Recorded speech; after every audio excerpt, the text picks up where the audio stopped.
Salut les amis, j'espère que vous allez bien. Alors bienvenue dans cette nouvelle vidéo dans laquelle je vais vous parler de la narratologie. Mais avant de commencer mes chers amis, n'oubliez pas de s'abonner sur notre chaîne et d'activer la cloche pour recevoir des nouvelles notifications. Alors, comme je viens de dire tout à l'heure, on va parler de la narratologie. Qu'est-ce que c'est que la narratologie, ses composantes, ses caractéristiques et ses fondateurs.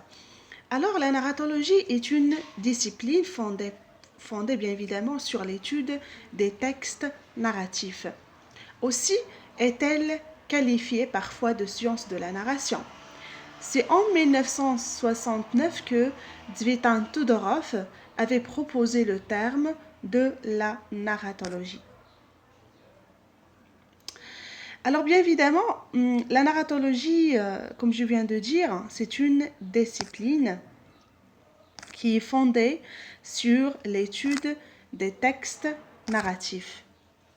Alors cependant, c'est grâce aux recherches de Girard Genette que la narratologie a acquis la notoriété que l'on connaît aujourd'hui dans le cadre de la théorie formaliste.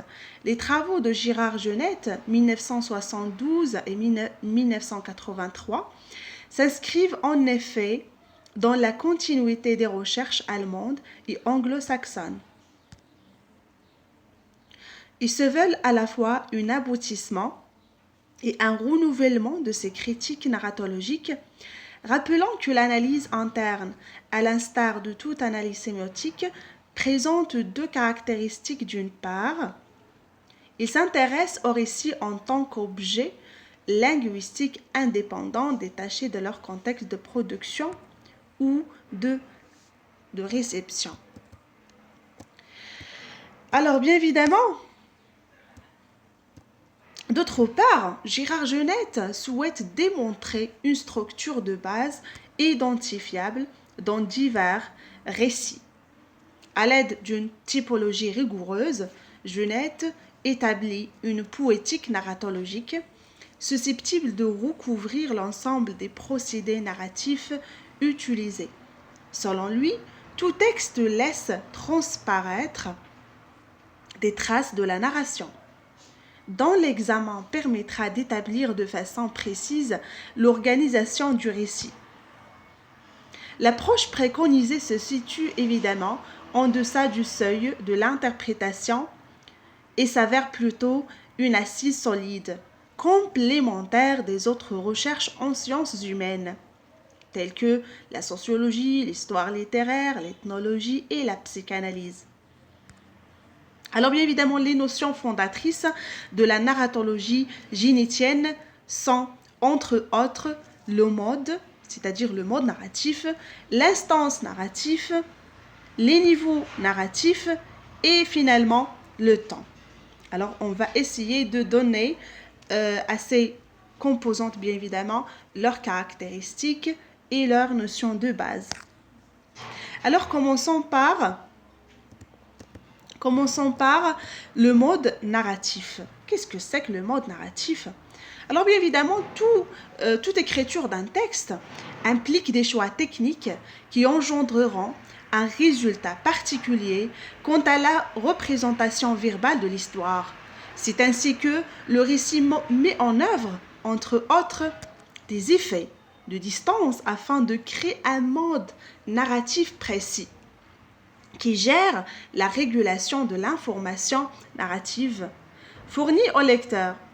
Alors bien évidemment, selon le théoricien, tout récit est obligatoirement diégésis, c'est-à-dire raconté, dans la mesure où elle ne peut atteindre qu'une illusion de mimésis, c'est-à-dire imiter, en rendant histoire réelle et vivante, de sorte que tout récit suppose un narrateur.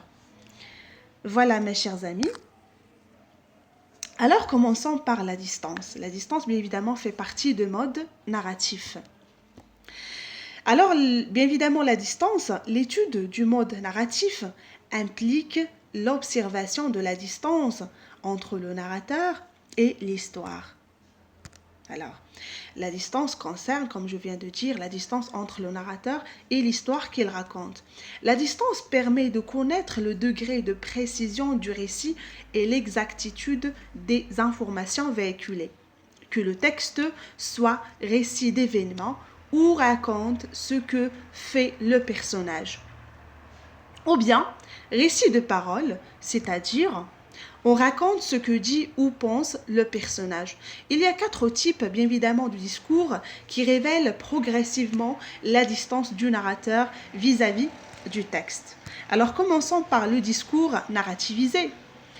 Alors, les paroles ou les actions du personnage sont intégrées à la narration et sont traitées comme tout autre événement. Par exemple, il s'est confié à son ami, il lui a appris le décès de sa mère. Deuxièmement, le discours transposé ou bien style indirect. C'est-à-dire les personnages ou les actions du personnage sont rapportées par le narrateur qui les présente selon son interprétation. Prenons cet exemple. Il s'est confié à son ami, il lui a dit que sa mère était décédée. C'est-à-dire quand on transporte un message d'une manière bien évidemment indirecte.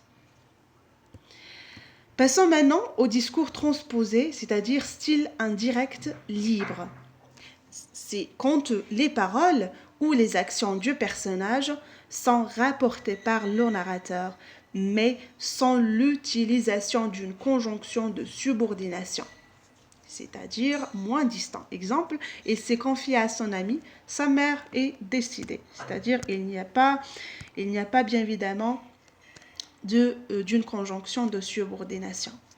Et quatrièmement, le discours rapporté, c'est-à-dire les paroles du personnage sont citées littéralement par le narrateur. Exemple, il s'est confié à son ami, il lui a dit « ma mère est décédée » lorsqu'on transporte un message d'une manière directe.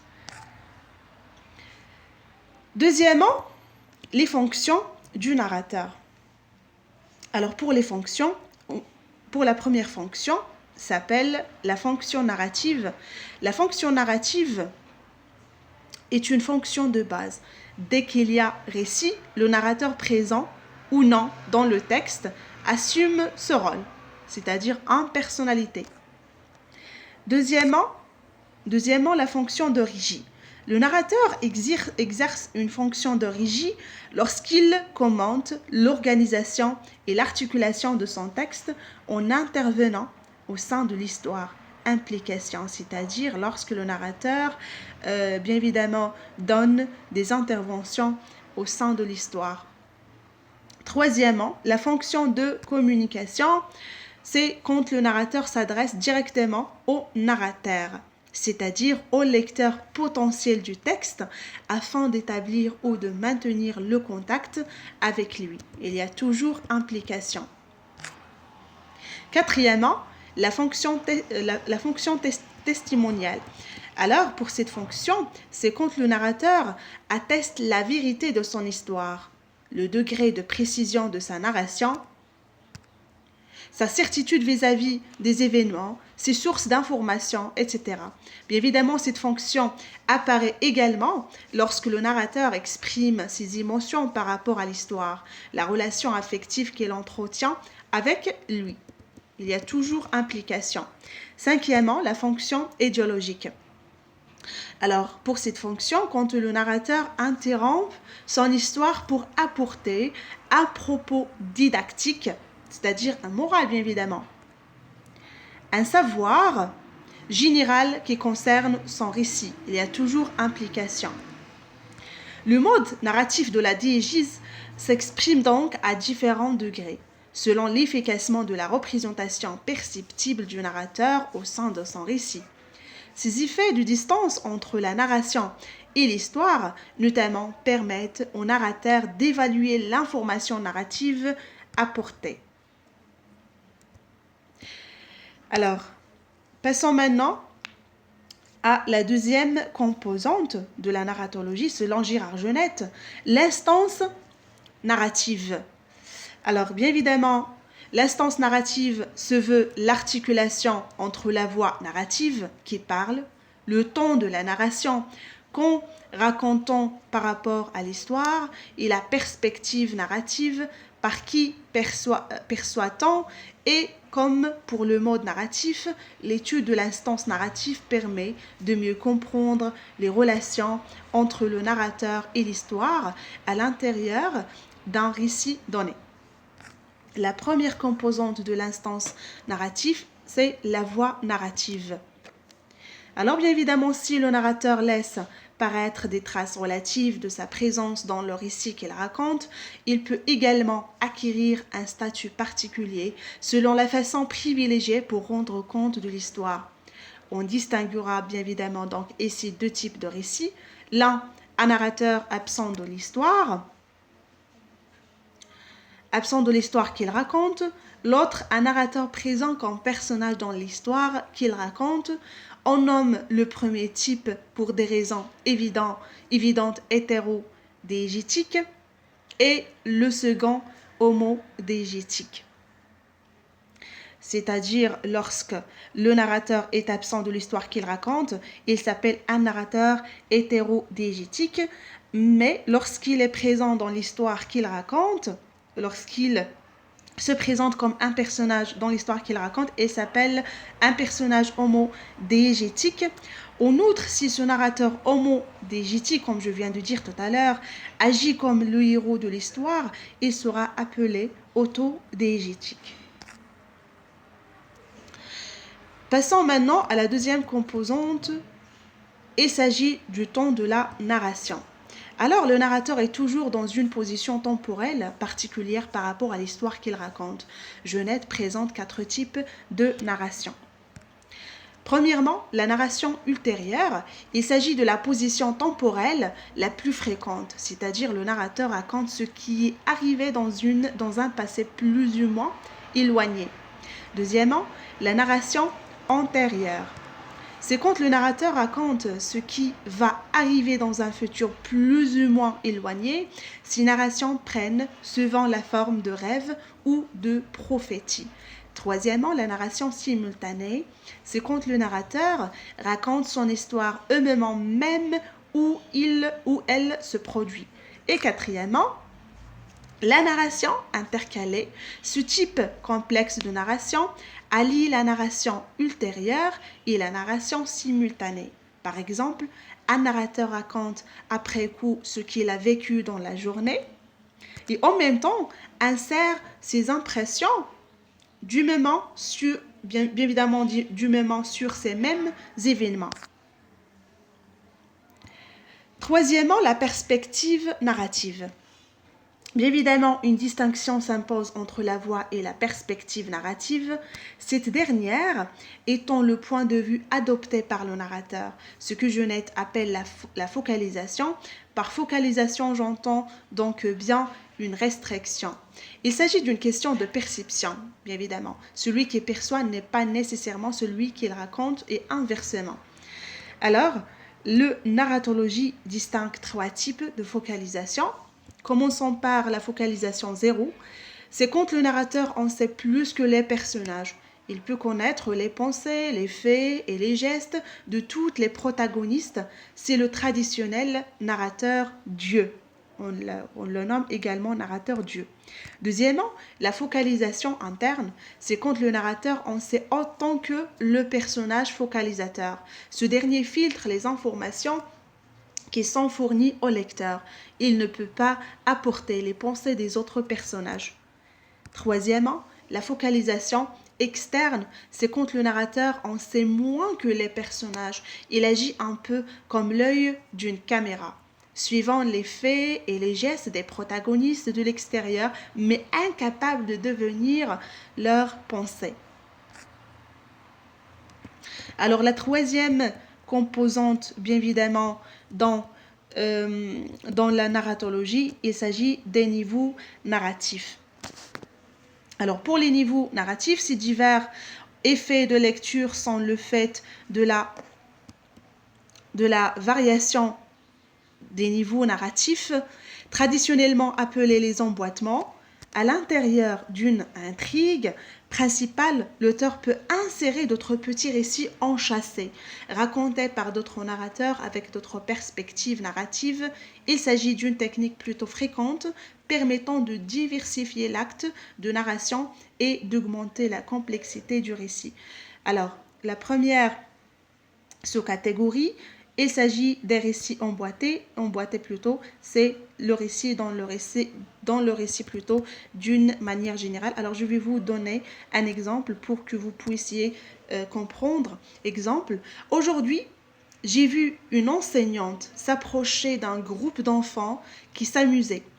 Après quelques minutes, il a pris la parole en disant: les enfants, écoutez bien, je vais vous raconter une incroyable histoire de courage qui est arrivée il y a plusieurs centaines d'années, celle de Marguerite Bourgeois, etc., etc. Vous voyez, donc on a inséré un récit dans un récit. Et voilà, mes chers amis. Alors la deuxième, il s'agit de la métalepse. Alors, il arrive également que les auteurs utilisent le procédé de la métalepse qui consiste en la transgression de la frontière entre deux niveaux narratifs, en principe étanche, pour brouiller délibérément la frontière entre réalité et fiction. Il s'agit aussi d'un récit dans le récit.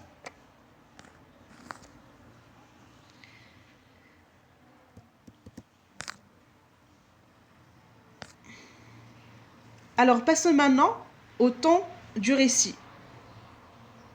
Alors, pour le temps du récit, la dernière composante dans la narratologie, on a vu que le temps de la narration concernait la relation entre la narration et l'histoire, qu'il est la position temporelle du narrateur par rapport aux faits racontés.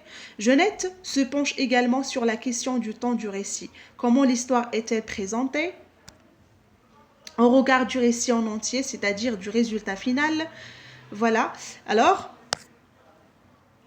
commençons par l'ordre. La première sous-catégorie de temps de récit. L'ordre est le rapport entre la succession des événements dans l'histoire et leur disposition dans le récit. La première, on a l'analepse, c'est quand le narrateur raconte après coup un événement survenu avant le moment présent de l'histoire principale. Exemple, je me suis levé de bonne humeur ce matin. J'avais en tête des souvenirs de mon enfance alors que maman chantait tous les matins de sa voix rayonnante. Alors, la deuxième, c'est le prolepse. Alors, quand le narrateur anticipe des événements qui se produiront après la fin de l'histoire principale, exemple, que va-t-il m'arriver après cette aventure en Europe ? Jamais plus je ne pourrai voir mes proches de la même façon. Je deviendrai sans doute acariâtre et distant. La deuxième sous-catégorie dans le temps de récit, on a la vitesse narrative. D'autres effets de lecture peuvent être procurés par la variation de la vitesse narrative. Genette, bien évidemment, prend appui sur les représentations théâtrales où la durée de l'histoire événementielle correspond idéalement à la durée de sa narration sur scène. Alors, d'une manière générale, on va distinguer entre 4 types. On a la pause. La pause quand l'histoire événementielle s'interrompt pour laisser la place au seul discours narratorial. Les descriptions statiques bien évidemment font partie de cette catégorie. C'est quand on fait une pause, par exemple dans la description, quand on narre une histoire et quand on fait une pause, c'est-à-dire quand on décrit, par exemple, un endroit, etc. Il s'agit d'une pause. Alors, deuxièmement, la scène. Pour la scène, le temps du récit correspond au temps de l'histoire. Le dialogue en est un bon exemple. Pour le sommaire, une partie de l'histoire événementielle est résumée dans le récit, ce qui procure un effet d'accélération. Les sommaires peuvent être de longueur variable. Et puis l'ellipse, une partie de l'histoire événementielle est complètement gardée sous silence dans le récit. Et puis, la fréquence événementielle. Une dernière notion est examinée en ce qui concerne le temps du récit. Il s'agit de la fréquence narrative, c'est-à-dire la relation entre le nombre d'occurrences d'un événement dans l'histoire et le nombre de fois qu'il se trouve mentionné dans le récit. Alors, on a le mode singulatif. Quand on raconte une fois ce qui s'est passé une seule fois. Le mode répétitif, c'est quand on raconte plus d'une fois ce qui s'est passé une fois. Et puis le mode itératif, quand on raconte une fois ce qui s'est passé plusieurs fois.